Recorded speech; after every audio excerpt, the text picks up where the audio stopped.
किसी न किसी रूप में भगवान के दर्शन होते ही हैं।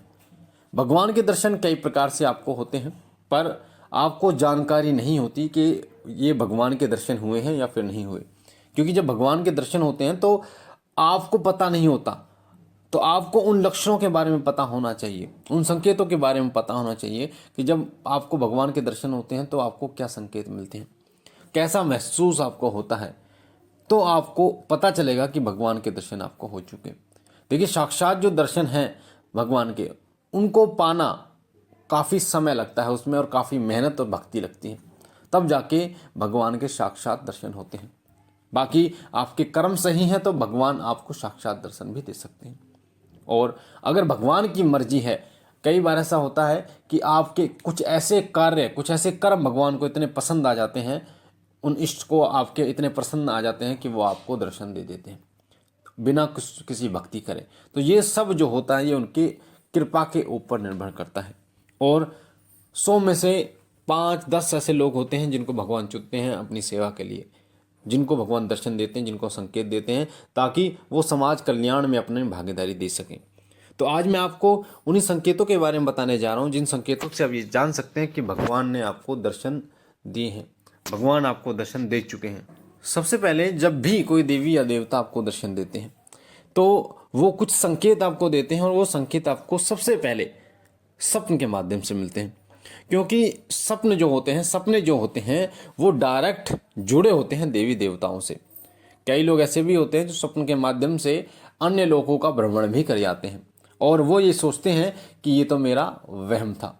कई ऐसे लोग, मेरी नानी की मैं आपको बात बताऊं, उन्हें जो यमदूत होते हैं वो उठाकर लेके गए थे, और उनको ऐसा लग रहा था कि वो सपना है। और जब वो ऊपर उनको लेके गए तो उन्होंने बोला कि अभी इनका समय पूरा नहीं हुआ, तो वहीं से फेंक दी थी। और मम्मी बताती हैं कि हमारी नानी के शरीर में जब आत्मा घुसी होगी तो नानी मतलब कम से कम 1 से 2 फुट ऊपर उठ गई थी खाट से, जो चारपाई होती है।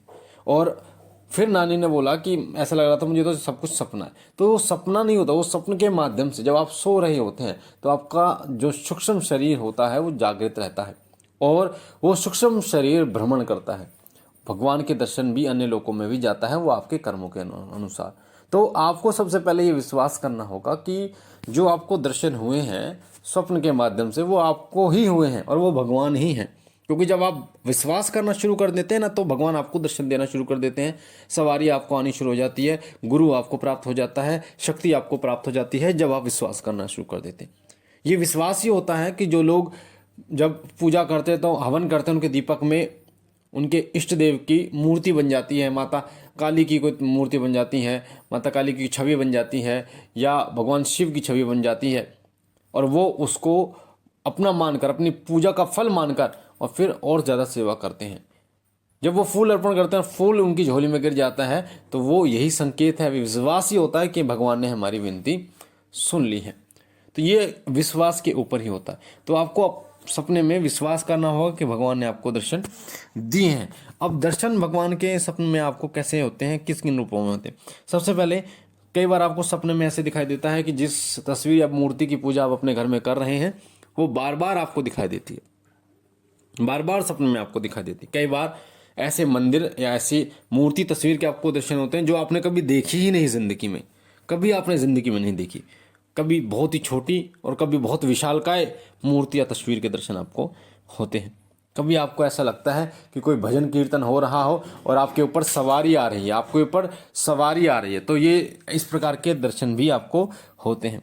साथ ही कई बार ऐसा होता है कि आपके दरवाजे पर कोई संत आ रहा है और वो बिना आपसे बात किए आपके बारे में बता रहा है कि आपके इतने बच्चे हैं या आपके घर में ये परेशानी है। तो ये संकेत बताता है कि भगवान को आपको भगवान के दर्शन होंगे। क्योंकि ऐसे जो दुर्लभ संत होते हैं वो हर किसी के घर नहीं जाते और हर किसी को उनके दर्शन नहीं होते।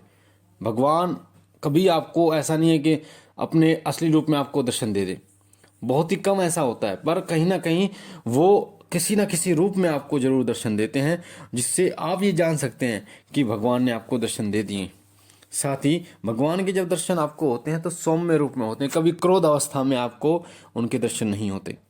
जो व्यक्ति आपके घर आएगा वो भी बहुत ही सौम्य होगा, आप उनसे कुछ भी बोल दो वो आपसे क्रोधित नहीं होंगे, जो बोलोगे वो जो आप दोगे वो ले लेंगे। तो ऐसा होता है जब भगवान आपको दर्शन देते हैं, शक्ति उनकी जब जागृत होती है। मंदिर जो आपका होता है घर का, उसमें पूजा किस विधि से आप कर रहे हैं ये निर्भर करता है भगवान के दर्शन पे। आपकी पूजा से प्रसन्न होकर ही भगवान आपको दर्शन देते हैं। इसलिए आप अपने मंदिर में किस तरीके से पूजा कर रहे हैं ये आपको पता होना चाहिए। दीपक जरूर जलाएं, धूपबत्ती गुग्गल की आप जरूर जलाएं भगवान के सामने। साथ ही प्रसाद के रूप में आप गुड़ रख सकते हैं, बतासे रख सकते हैं। एक जल का लोटा जरूर रखें, ताकि जल का लोटा घर में छींटियाँ लगा सकते हैं, किसी कोई परेशानी है तो उसको जल पिला सकते हैं, तो वो जो जल है वो एक अमृत की तरह कार्य करता है, उस परेशानी का निवारण करता है। तो सुबह उस लोटे को भरकर रखें और अगले दिन उस लोटे को भगवान सूर्य को अर्पण करें, फिर भर के रखें। इस प्रकार प्रक्रिया चलती रहेगी और जल सुबह से शाम तक वो लोटा घर पे रखा रहे, मंदिर में रखा रहेगा और दिव्य शक्तियों से सुशोभित रहेगा।